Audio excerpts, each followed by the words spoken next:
विचित्र साक्षी पाठ परिचय। अयं पाठः ओम प्रकाश ठाकुर विरचित कथायाः सम्पादितः अंशः अस्ति। इयं कथा वङ्गसाहित्यकार बंकिमचन्द्र चटर्जी द्वारा न्यायाधीशरूपेण प्रदत्तनिर्णयोपरि आधारिता अस्ति। न्यायकर्तारः सत्यासत्यनिर्णयार्थं यदा कदा तादृशीनां युक्तीनां प्रयोगं कुर्वन्ति याभिः प्रमाणं विनापि न्यायः स्यात्। अस्यां कथायामपि न्यायाधीशेन तथैव मार्गेः आचरितः। इसका अर्थ है यह पाठ ओम प्रकाश ठाकुर द्वारा विरचित कथा का संपादित अंश है। यह कथा बंगला के साहित्यकार बंकिमचन्द्र चटर्जी द्वारा न्यायाधीश के रूप में प्रदत्त निर्णय के ऊपर आधारित है। न्यायकर्ता सत्य असत्य के निर्णय के लिए जब कभी ऐसी युक्तियों का प्रयोग करते हैं जिनसे साक्ष्य के बिना भी न्याय हो सके, इस कथा में भी न्यायाधीश ने वैसा ही मार्ग अपनाया है। कश्चन निर्धनो जनः भूरि परिश्रम्य कंचिद वित्तमुपार्जितवान्। किसी निर्धन व्यक्ति ने बहुत परिश्रम करके कुछ धन कमाया था। तेन वित्तेन स्वपुत्रम एकस्मिन् महाविद्यालये प्रवेशं दापयितुं सफलो जातः। उस धन से अपने पुत्र को एक महाविद्यालय में प्रवेश दिलाने में वह सफल हुआ। तत्तनयः तत्रैव छात्रावासे निवसन अध्ययने संलग्नः समभूत।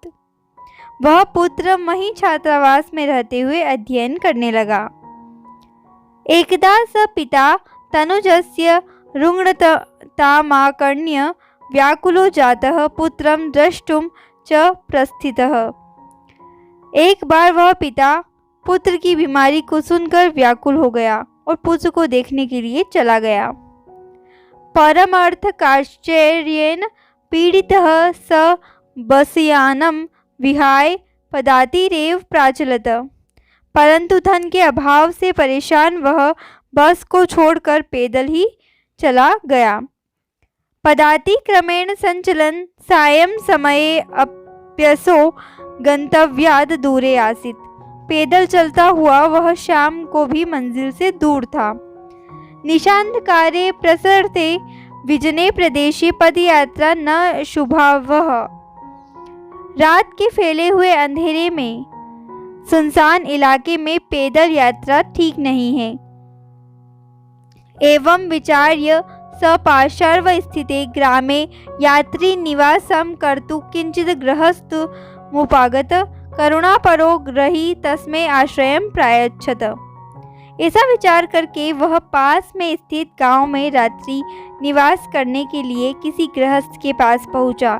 दयालु गृहस्थ ने उसे आश्रय दिया।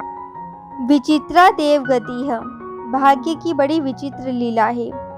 तस्यामेव रात्रौ तस्मिन् गृहे कश्चन चोरः गृहाभ्यन्तरं प्रविष्टः। उसी रात को उस घर में चोर आ गए। तत्र निहितामेकां मंजूषाम् आदाय पलायितः। वहां रखी हुई एक पेटी को लेकर वो चोर भाग गए। चोरस्य पादध्वनिना प्रबुद्धो अतिथिः चोरशंकया तमन्वधावत् अग्रहणाच्च परम विचित्रमघट। चोर के पैरों की आवाज से जागा हुआ अतिथि चोर की आशंका से उसके पीछे पीछे गया और उसे पकड़ लिया। पर विचित्र घटना घटी। चोरः एव उच्चैः क्रोशितुं मारभत चोरो अयम इति। चोर ने ही ऊंची आवाज में जोर जोर से चिल्लाना प्रारंभ कर दिया, यह चोर है, यह चोर है ऐसा।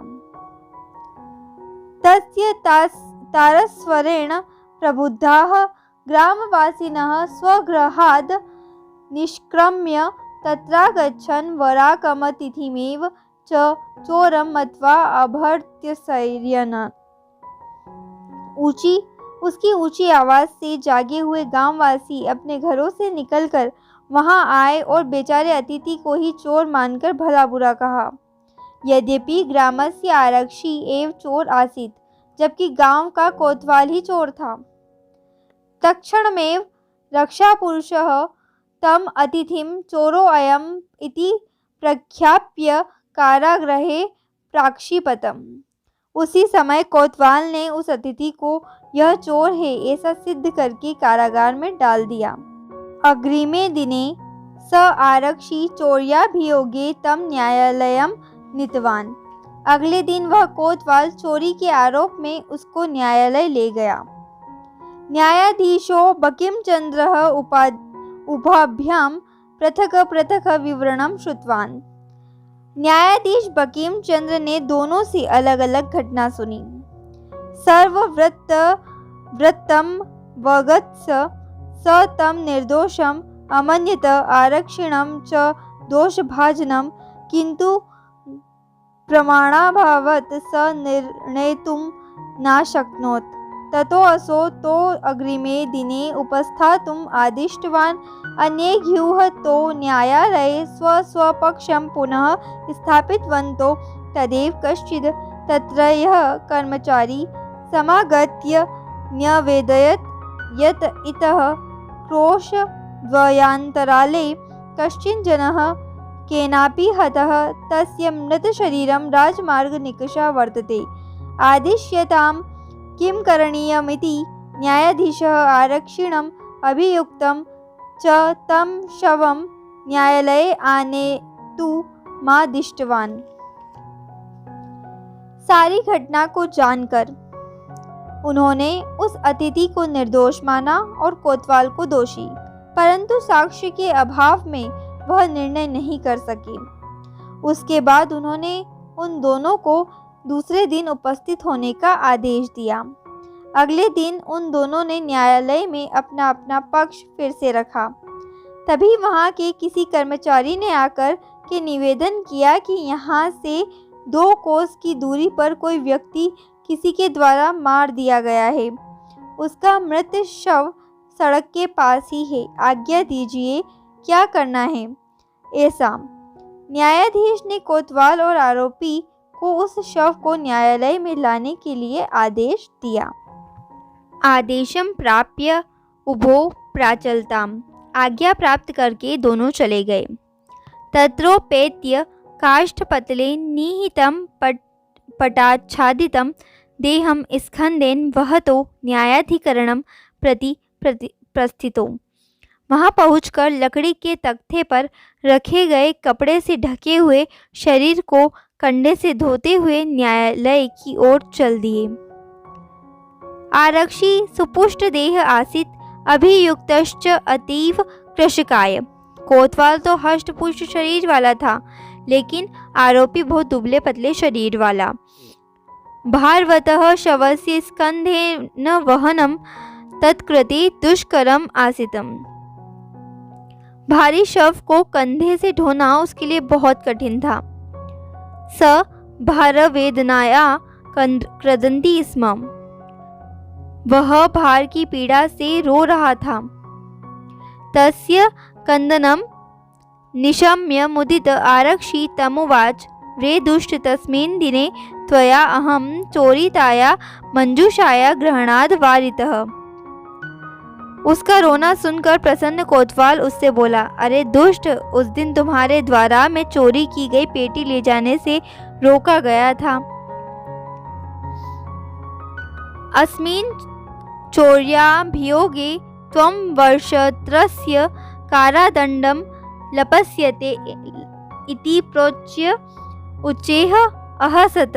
यथा कथचिद् उभो शवमानीय एकस्मिन् चत्वरे स्थापितवन्तौ। अब अपने किए का फल भोगो।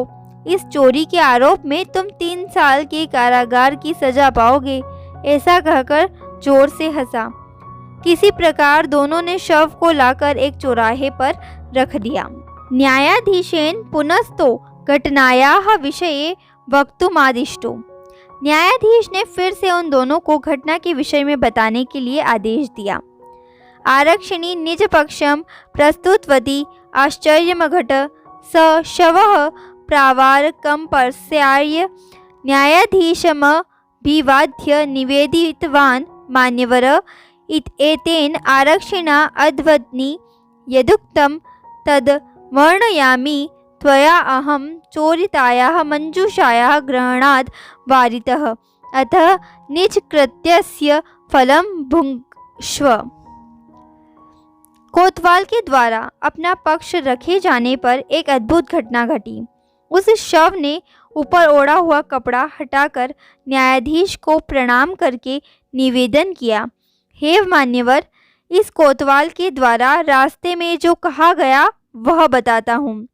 तुम्हारे द्वारा मैं चोरी की गई पेटी ले जाने से रोका गया था।